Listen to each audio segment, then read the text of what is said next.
बांग्लादेश के अंदर Indian products की मार्केट के ऊपर वहाँ पर जारी इंडिया आउट कैंपेन का कितना ज़्यादा असर हुआ है, इस पे थोड़ी देर पहले मैंने बात की और निकाय एशिया की ख़बर का भी आपको हवाला दिया और अपनी भी सर्वे जो हमारी हुई हैं उनकी भी फाइंडिंग्स आपके साथ शेयर की कि रमज़ान के महीने के अंदर एक बड़ा भारी भरकम किस्म का लॉस इंडियन मैन्युफैक्चरर्स को हुआ है जो अपने गुड्स और सर्विसेज जो है यहाँ पर बांग्लादेश के अंदर बेच रहे होते हैं। लेकिन साथ साथ मैंने ये भी बात की कि ये जो इंडिया आउट कैंपेन वहाँ पर चल रही है बांग्लादेश में, ये अब नेक्स्ट लेवल के अंदर दाखिल होने जा रही है। अब यहाँ इस एपिसोड में ज़रा इस पे बात करते हैं, थोड़ा सा हिंट दे देता हूँ आपको कि ये नेक्स्ट लेवल क्या है, इसमें क्या क्या हो सकता है। और ये मैंने बात की कि ये जो नेक्स्ट लेवल होगा वो पहले वाले लेवल से ज़्यादा कठिन हो सकता है इंडिया के लिए। तो उस नेक्स्ट लेवल में क्या होगा, इस पर ज़रा बात करते हैं। देखिए, नेक्स्ट लेवल में वहाँ पर ये होने जा रहा है कि दुनिया भर में जहाँ जहाँ भी इंडिया की एम्बेसीज, इंडिया के कौंसलेट्स हैं दुनिया भर में, उनके सामने मुजाहरे होंगे, उनके सामने प्रोटेस्ट्स होंगे और उनके सामने जो प्रोटेस्टर होंगे बांग्लादेशी, वो बैनर्स उठा के और पीसफुल धरना देकर ये दुनिया को बताने की कोशिश करेंगे कि मौजूदा इंडिया की जो रिजीम है वो एक ऐसी रिजीम है जो कि दूसरे मुल्कों के अंदर इतना ज़्यादा इंटरफेयर करती है कि इलेक्शंस भी वहाँ पर कंट्रोल करने की कोशिश कर रहे होते हैं। ये वाले जो बैनर्स और साइन बोर्ड्स होंगे वो आपको इन मुजाहरीन के हाथों में नजर आएंगे। और इसी हवाले से जो पहला मुजाहरा तय किया गया है वो 22 तारीख को तय किया गया है, अप्रैल की 22 तारीख से लेकर ये जो सेकंड फेज है स्टार्ट होने जा रहा है। और पहले मरहले में लंदन के अंदर मुजाहरा होगा, बहुत बड़ा मुजाहरा होगा इंडिया की हाई कमीशन के बाहर। और वहाँ पर जो बांग्लादेशी लंदन में रहते हैं, बहुत बड़ी तादाद में रहते हैं, वो वहाँ पर जमा होंगे और वो इंडियन हाई कमीशन के बाहर एहतजाज करेंगे और वहाँ पर दुनिया को बताएंगे कि इंडिया उनके मुल्क के अंदर कितना ज़्यादा इंटरफेयर कर रहा होता है। अच्छा, वहाँ ये जो ख़ास तौर पर यूरोपियन कंट्रीज़ हैं, वहाँ सबके पास आज़ादी होती है मुजाहरा करने की, प्रोटेस्ट करने की, सबके पास आज़ादी होती है, परमिशन लेनी पड़ती है सिर्फ, और कहीं पर भी आप मुजाहरा कर सकते हैं वहाँ पर, तो कोई इतना ख़ास वहाँ पर प्रॉब्लम नहीं होगा। इंडिया हो सकता है कि इनको रुकवाने की भी कोशिश करे, अपना डिप्लोमेटिक इन्फ्लुएंस भी यूज़ करेगा कि भाई हमारे जो एम्बेसीज़ हैं, हमारे जो कौंसलेट्स हैं, हमारे जो हाई कमीशंस हैं, उनके सामने आप इस तरह से प्रोटेस्ट ना करवाने दें, सारा ज़ोर इस्तेमाल करके देख लेंगे। लेकिन जो ट्रैक रिकॉर्ड हमें बता रहा है इन मुल्कों का, वो ये बता रहा है कि ये सुनते नहीं है इस तरह से। मतलब इनके जो लॉज हैं काफ़ी इस हिसाब से क्लियर हैं कि कोई भी कहाँ पर भी पीसफुल प्रोटेस्ट कर सकता है, हर एक का राइट है। तो ये जो मुजाहरे ख़ास तौर पर यूरोप के अंदर होंगे वो दुनिया भर में मज़ीद हाईलाइट होंगे और इन सारे मुल्कों का जो मीडिया होगा वो इन प्रोटेस्ट को फॉलो करेगा, उनको रिपोर्ट करेगा। और इस हवाले से फिर ये जो इंडिया आउट कैंपेन है, इसकी रीच आपको दुनिया भर में फैलती हुई नज़र आएगी और ओवरसीज़ जो बांग्लादेशी हैं वो इस मरहले के अंदर शामिल हो जाएंगे। अभी तक तो हमने ये देखा कि बांग्लादेशी जो मुल्क के अंदर रहते हैं, अभी तक तो वो हमें एक्टिव नज़र आए ना, वो बैकआउट कर रहे हैं, वो मुजाहरे कर रहे हैं, वो प्रोटेस्ट कर रहे हैं। लेकिन सेकंड फेज़ के अंदर जो ओवरसीज़ बांग्लादेशी हैं वो आपको इस कैंपेन के अंदर इन होते हुए नज़र आएंगे और वो अपने मुल्क के हवाले से प्रोटेस्ट करते हुए नज़र आएंगे इंडिया के कौंसलेट्स के सामने। अब देखिए, मैं शुरू से ही कह रहा हूँ, पहले ही दिन से कह रहा हूँ कि इंडियन पॉलिसी मेकर्स को बैठ के थोड़ा सा सोचना चाहिए कि ये क्यों हो रहा है। मतलब इतना बुरा कभी भी इंडिया का ट्रैक रिकॉर्ड नहीं रहा और ऐसी नौबत कभी भी पेश नहीं आई कि रीजन के जो मुल्क हैं वो इंडियन इंटरफेरेंस के ख़िलाफ़ इस तरह से उनके हाई कमीशंस के बाहर बैठ के मुजाहरा कर रहे हो। ऐसा कभी भी नहीं हुआ, आज तक नहीं हुआ, ये पहली बार हो रहा है।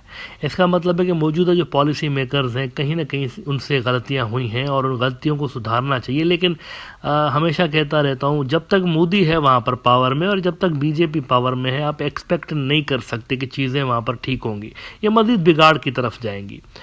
इसकी बुनियादी वजह है, हमेशा कहता रहता हूँ कि उनकी जो पॉलिटिक्स है वो एंटी मुस्लिम पॉलिटिक्स है। वो मतलब कम्युनल पॉलिटिक्स से रिलीजियस वोट लेने की कोशिश करते हैं। आरएसएस की सब्सिडरी है, आरएसएस की पॉलिटिकल विंग है बीजेपी, और आरएसएस जो है वो एक्सपांशनिस्ट नज़रिया रखने वाली जमात है जिनका टेरिटोरियल क्लेम है पाकिस्तान के ऊपर भी, बांग्लादेश के ऊपर भी, बर्मा के ऊपर भी टेरिटोरियल क्लेम है, और इसी तरह श्रीलंका, भूटान, नेपाल, इनके ऊपर तो वैसे ही है। तो जब तक ये एक्सपांशनिस्ट आइडियोलॉजी रखने वाली और हिंदू मुस्लिम की बुनियाद पे वोट लेने वाली सरकार वहाँ पर है, तब तक आपको बांग्लादेश और इंडिया के भी जो टाइज हैं उनमें कोई बेहतरी नज़र नहीं आ सकती, क्योंकि ज़ाहिर सी बात है अक्सर जो आबादी है बांग्लादेश की वो मुसलमानों पर मुश्तमिल है। लिहाजा जो बॉर्डर किलिंग्स के मसाइल हैं या जो बांग्लादेश से जुड़े हुए मसाइल हैं, इसको बीजेपी का जो वोटर है, हार्डलाइनर वोटर, वो हिंदू मुस्लिम के तनाजुर में ही देख रहा होता है।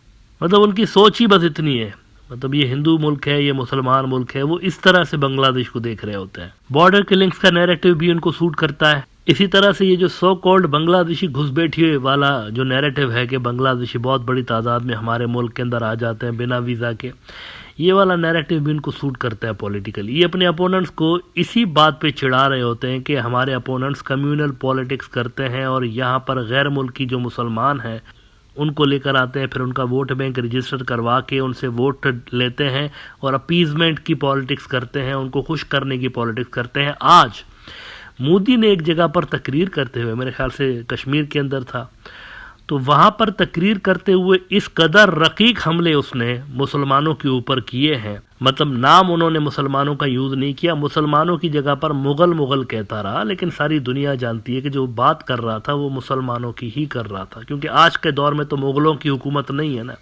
तो जब ये आज कहता है कि मुगलों वाला मेंटलिटी और मुगलों वाली इनकी साइकोलॉजी अपने अपोनेंट्स को कहता है, तो इसका मतलब ये मुस्लिम अपीजमेंट की ही बात कर रहा है, सो कॉल्ड अपीजमेंट। यानी वहाँ पर जो पार्टियाँ माइनॉरिटीज़ के राइट्स की बात कर रही होती हैं उनको आज इसने सख्त तनकीद का निशाना बनाया कि आप मुसलमानों की बात क्यों करते हैं। ये अगर आप आखिर में इनके ये जो खुराफात इन्होंने कही हैं मोदी ने, ये सुनिए, आप खुद ही समझ जाएंगे कि क्यों मैं ये कह रहा हूँ कि जब तक ये बंदा पावर में है और ये पार्टी पावर में है, आप एक्सपेक्ट मत करें कि बांग्लादेश और इंडिया के जो टाइज हैं वो कभी भी पब्लिक टू पब्लिक लेवल पर ठीक हो सकते हैं। It's impossible. ये इसका ब्रेड एंड बटर है, इसको वोट ही इस बुनियाद पे मिल रहा होता है, हिंदू मुस्लिम और ये अखंड भारत और मंदिर तोड़ के मस्जिद बनवाना वगैरह वगैरह, इसका वोट बैंक बेस ही इसी पे करता है। जब सब मुगल यहाँ आक्रमण करते थे ना, तो उनको सत्ता राजा को पराजित करने से संतोष नहीं होता था।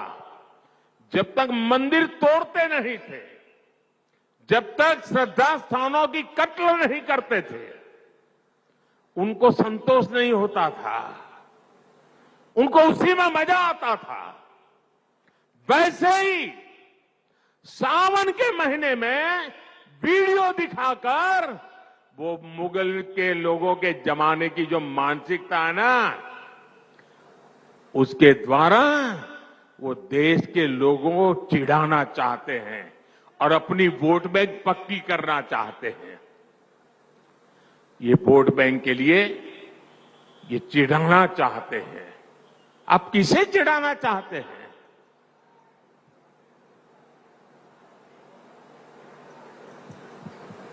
नवरात्र के दिनों में अपना नॉनवेज खाना आप किस मंशा से वीडियो दिखा दिखा करके लोगों की भावनाओं को चोट पहुंचा करके किसको खुश करने का खेल कर रहे हो? मैं जानता हूं, मैं जब आज ये बोल रहा हूं, उसके बाद ये लोग पूरा गोला बारूद लेकर गालियों की बौछार मुझ पर चलाएंगे, मेरे पीछे पड़ जाएंगे। लेकिन जब बात बर्दाश्त से बाहर हो जाती है तो लोकतंत्र में मेरा दायित्व बनता है मैं देश को सही चीजों का सही पहलू बताऊं, और वो मेरा कर्तव्य पूरा कर रहा हूं। ये लोग ऐसा जानबूझकर इसलिए करते हैं ताकि इस देश की मान्यताओं पर हमला हो। ये इसलिए होता है ताकि एक बड़ा वर्ग इनके वीडियो कर देखकर चिढ़ता रहे, असहज होता रहे। समस्या इस अंदाज से है, तुष्टीकरण से आगे बढ़कर ये इनकी मुगलिया सोच है।